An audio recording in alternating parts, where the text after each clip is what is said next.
Welcome to 10 Minute Cooking. Hi friends, welcome back to my channel. இன்றைக்கி நம்ம என்ன பார்க்க போகிறோம்னா சிக்கன் கோலா உருண்டை தாங்க பண்ண போகிறோம். வாங்க அது எப்படி செய்யலான்னு பார்க்கலாம் வாங்க. அதுக்கு முன்னாடி என்ன சேனலை சப்ஸ்கிரைப் பண்ணாதவங்க மறக்காமல் சப்ஸ்கிரைப் பண்ணிக்கோங்க.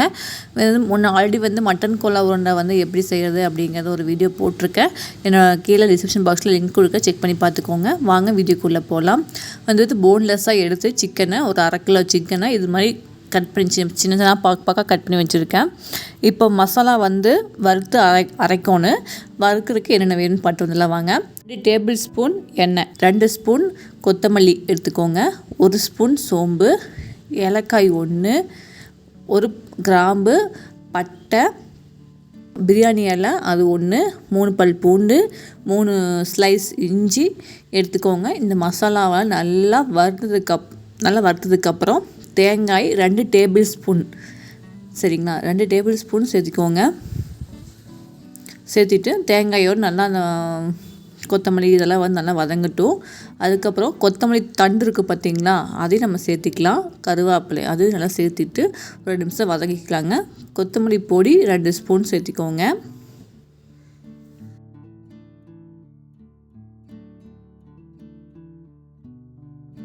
காரத்துக்கு ஏற்ற மாதிரி வரமிளகாய் தூள் சேர்த்திக்கலாங்க. 1/2 ஸ்பூன் நான் சேர்த்திருக்கேன். சேர்த்திட்டு எல்லாம் நல்லா வதங்கட்டும். வதங்கினதுக்கப்புறம் அடுப்பு ஆஃப் பண்ணிடலாங்க. இப்போ ஆனதுக்கப்புறம் நம்ம மிக்சியில் போட்டு அரைச்சிக்கலாம். ஃபஸ்ட் நம்ம இது மசாலா அரைச்சிக்கலாம். அதுக்கப்புறம் உள் சிக்கனை போட்டு அரைச்சிக்கலாங்க. 2 பல்ஸ் விட்டு எடுத்துக்கலாம். இப்போ 2 பல்ஸ் விட்டு எடுத்துருக்கேன். அது சைடெலாம் இருக்குது பார்த்திங்களா, அதெல்லாம் சைடு ஓரமாக இருக்கிறதுல தள்ளி விட்ருங்க. தள்ளி விட்றதுக்காக இப்போது ஒரு குறவரப்பாக ஒரு அரைச்சி வந்துருக்கலாம். பாருங்கள், இந்த அளவுக்கு அரைச்சிட்டு வந்திருக்கேன். இப்போது சிக்கனை சேர்த்து எவ்வளோ அரைச்சோம்னா சூப்பராக அரைச்சிட்டு வந்துடுங்க. இப்போ சிக்கனை இந்த அளவுக்கு நம்ம கட் பண்ணி வச்சுருக்கோம். மேலே ஸ்கின் இல்லாமல் எடுத்துக்கோங்க. மேலே தோல் இல்லாத சிக்கனாக பார்த்து எடுத்துக்கோங்க. சிக்கன் உள்ளே சேர்த்திட்டு சிக்கன் மஞ்சப்பொடி போட்டு கழுவி சுத்தமாக பண்ணி வச்சுருக்கேன். 1/2 கிலோ சிக்கன் இருக்கும். பச்சை மிளகாய் காரத்துக்கு ஏற்ற மாதிரி உப்பு சேர்த்திட்டு நல்லா மிக்சியில் நல்லா பேஸ்ட் மாதிரி இது மாதிரி அரைச்சி எடுத்துக்கோங்க. எடுத்துட்டு வேறு பாத்திரத்தில் மாற்றி வச்சுக்கலாம்.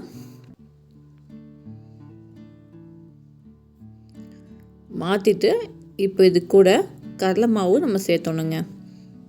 4 டேபிள் ஸ்பூன் கடலை மாவு சேர்த்திருக்கேன், சரிங்களா. 4 டேபிள் ஸ்பூன் கடலை மாவு, கொஞ்சமாக கொத்தமல்லி தழை சேர்த்திட்டு நல்லா பிணைச்சிக்கோங்க.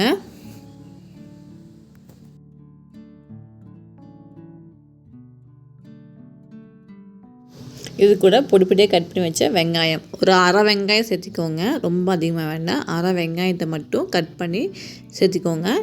இப்போது நம்மளுக்கு கோலா உருண்டைக்கு சின்ன உருண்டையாக ஒரு பூரி சைஸ் அந்த சைஸில் நம்ம கோலா உருண்டை பிடிச்சி எடுத்துக்கலாம்.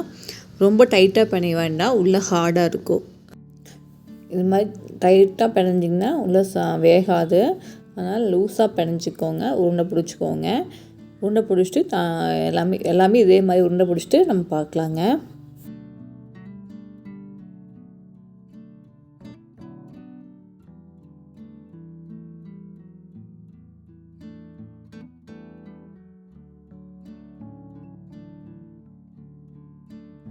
அவ்வளோதாங்க, எல்லாமே உருண்டை பிடிச்சாச்சு. நம்ம இப்போ எண்ணெயில் போட்டு பொரிச்சு எடுத்துக்கலாங்க.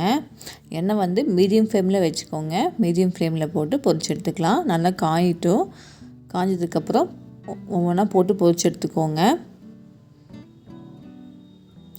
2 பக்கம் திருப்பி போட்டுக்குங்க. ஏன்னா சிக்கன் நல்லா வேகணும். நம்ம சிக்கன் வேகாமல் தான் போட்டிருக்குறோம். ஆனால் சிக்கன் நல்லா வேகணும். மீடியம் ஃப்ளேம்லேயே வச்சுக்கோங்க.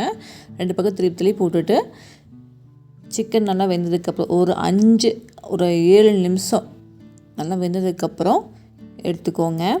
எடுத்துகிட்டு இதே மாதிரி எல்லா உருண்டையும் நம்ம போட்டு எடுத்துகிட்டு பார்க்கலாங்க.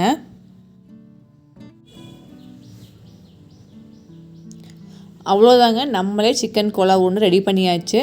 நீங்களும் இதே மாதிரி கடையில் வாங்கி சாப்பிடாம நீங்களும் செஞ்சு பாருங்கள். குழந்தைங்களும் செஞ்சு கொடுங்க. நீங்களும் செஞ்சு பாருங்கள். செஞ்சு பார்த்து கமெண்ட்டில் சொல்லுங்கள். அடுத்த வீடியோவில் வேறு ரெசிபியோடு பார்க்கலாங்க. இதை பிடிச்சினா லைக் பண்ணுங்கள், ஷேர் பண்ணுங்கள், கமெண்ட் பண்ணுங்கள், சப்ஸ்கிரைப் பண்ணுங்கள். பாய்.